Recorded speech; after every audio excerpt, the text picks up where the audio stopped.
A man sits across from one of Nigeria's most watched online commentators, and he refuses to say his opponent is lying. Days later, that same opponent's lawyers send him a letter demanding 10 billion naira. In most political disputes, staying calm is supposed to protect you. So why did restraint get punished here? And what does that tell us about how power actually settles its scores in Nigeria today?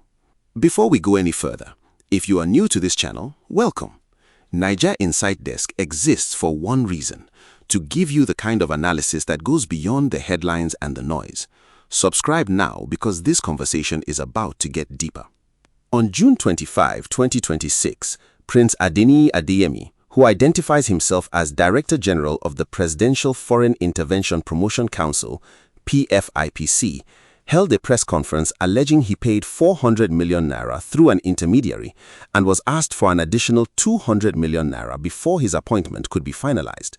He named the Chief of Staff to President Tinubu, Gbajabiamila, as the official who made these demands.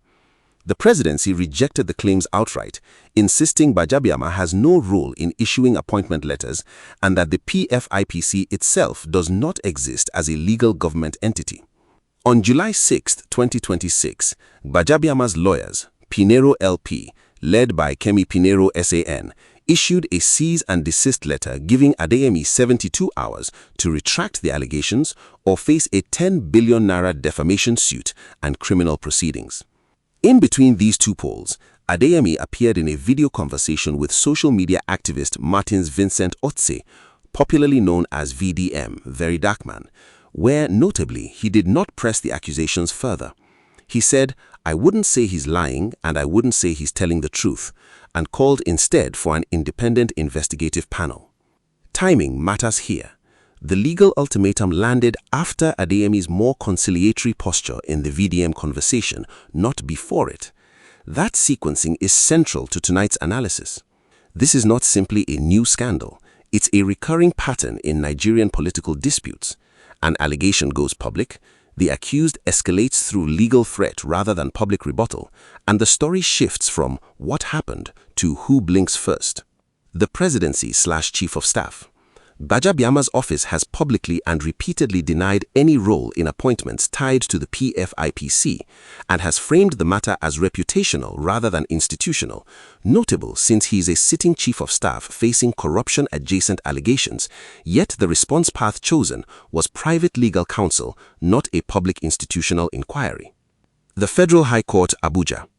Adeyemi is already a defendant in an active criminal case, charge number FHC/ABJ/CR/652/2026 FRN versus Prince Adeyemi Matthew and others, over alleged forgery of a presidential appointment letter and impersonation. His civil exposure, the 10 billion naira suit, and his criminal exposure are now running in parallel. ICPC. President Tinubu has directed the Independent Corruption Practices and Other Related Offences Commission to investigate the PFIPC's activities and report within 30 days, a formal institutional response that exists alongside and somewhat in tension with Gbajabiamila's private legal ultimatum. National Assembly/Budget Process. The PFIPC was listed in the 2026 Appropriation Act under the title Presidential Economic Advisory Council/Presidential Foreign Intervention Promotion Council and received over 1.3 billion naira in allocations. This is the ambiguity at the heart of the story. How does a budget-approved line item become, in the presidency's own words, a fictitious agency? Someone in the appropriations process either defended this budget line or approved it without scrutiny, and no institution has yet been named as accountable for that gap. Where authority is contested, Adeyemi argues an agency written into a legal signed appropriations law cannot simultaneously be legally non-existent. The presidency's position is that inclusion in a budget document does not confer legal existence absent an enabling instrument. Both claims can be procedurally true at once, which is exactly the kind of institutional ambiguity that lets responsibility diffuse rather than land on anyone specific. Who gains? Gbajabiamila gains by reframing the story from "was a bribe solicited" to "was I defamed?" A legal frame is more controllable than a corruption frame, and it shifts scrutiny onto Adeyemi's credibility and existing criminal charges rather than the Chief of Staff's conduct. Who loses? Adeyemi's credibility takes a hit regardless of the underlying facts because he is simultaneously a criminal defendant and now potentially a civil defendant, a position that makes any future claim he makes easier to dismiss as the account of someone under legal pressure. 2027 positioning. This story surfaces at a moment when the Chief of Staff's office, arguably the most powerful unelected position in the Tinubu administration, is already under scrutiny for its gatekeeping role ahead of the 2027 election cycle. A defamation suit that succeeds would also function as a warning shot to other would-be whistleblowers approaching the presidency's inner circle. Who is conspicuously silent? Neither President Tinubu nor the presidency's official spokespeople have addressed the 400 million naira allegation directly. The response has come through Gbajabiamila's private lawyers, not a presidential statement. That silence is itself a signal. It keeps the president institutionally insulated from a dispute involving his own chief of staff. Second-order consequences. Human rights lawyer Femi Falana has publicly argued that the presidency lacks the constitutional authority to unilaterally clear anyone in this dispute and has called for an independent probe covering both men, a position that, if it gains traction, could pull this out of the he said frame entirely into a formal accountability process neither side fully controls. Now, if what you just heard challenges what you thought you knew, drop it in the comments. I want to hear your read on this before we get to the part that reframes everything. Federal, state, and institutional trust. A budget-approved agency that the presidency now disowns raises a direct question for ordinary Nigerians. If oversight bodies can't say definitively whether an agency in the national budget is real, what confidence should citizens have in appropriations oversight generally? Economic angle. PFIPC received upward of 1.3 billion naira allocations, including personnel and capital expenditure lines. If the agency is confirmed fictitious, that raises the question of where those disbursed funds, if any were released, actually went, a question with direct fiscal accountability implications. Security implications. Adeyemi has alleged he survived an attack near Zuma Rock and has separately expressed concern, echoed publicly by VDM, about his physical safety amid the dispute. Whether or not those specific claims are substantiated, the pattern of whistleblowers or accusers reporting personal safety fears in high-profile corruption disputes is one Nigerians have seen before, and it shapes whether future accusers come forward at all. For ordinary Nigerians, regardless of who is telling the truth, the practical lesson many viewers will draw is that a private citizen who publicly accuses a senior government official risks a 10 billion naira lawsuit, while the official facing the allegation risks at most a request for clarification, an asymmetry worth naming plainly. Nigeria's diaspora communities in the UK, US, and Canada often serve as the audience most attentive to presidency-level corruption stories, since remittance flows and diaspora investment decisions are sensitive to perceived institutional integrity at the federal level.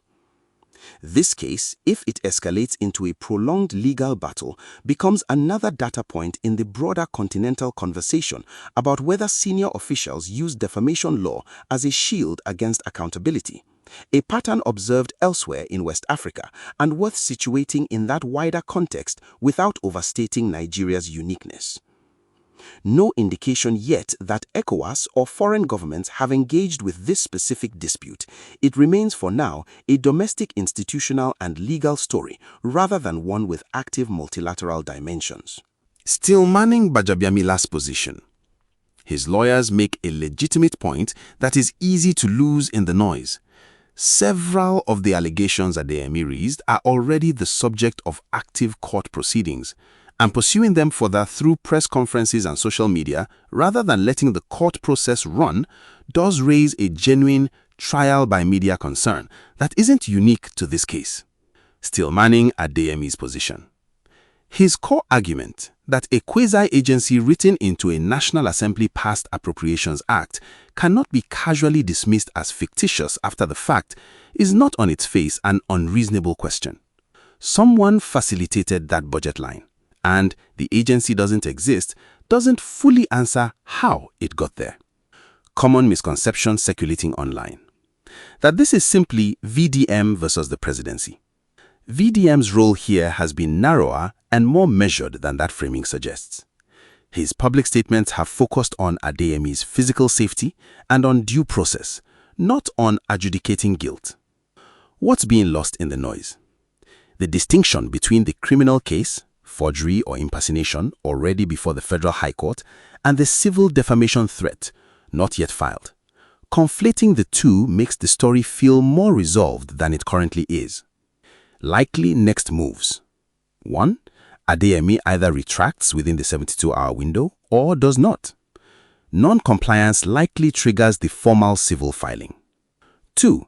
The ICPC's 30-day probe deadline becomes the next major checkpoint, independent of the defamation matter. 3. Adeyemi's stated intention to submit documents to the DSS or police could produce new evidence that shifts the narrative in either direction. Signals to watch.